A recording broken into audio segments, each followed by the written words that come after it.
আল্লাহ যখন কাউকে ভালোবাসে তখন তার শরীরে 4টি নিশানা পাওয়া যায়, অর্থাৎ 4টি আলামত যদি আপনার শরীরে থাকে মনে করবেন আল্লাহ আপনাকে ভালোবাসে।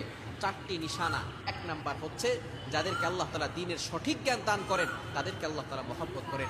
নাম্বার 2, দ্বিতীয় নাম্বার হচ্ছে যারা বেশি বিপদে পড়ে আল্লাহ তাআলা তাদেরকে মহব্বত করেন।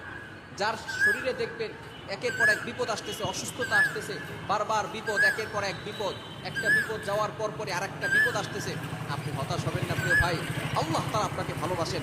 এই কোটি কোটি মানুষের ভিতরে আল্লাহ তাআলা আপনার প্রতি ফোকাস করেছেন, আল্লাহ তাআলা আপনাকে ভালোবেসেছেন বিধায় আল্লাহ পাক রব্বুল আলামিন আপনাকে বিপদ দিয়েছেন। মনে রাখবেন নবীদেরকে আল্লাহ তাআলা বিপদ দিয়েছেন।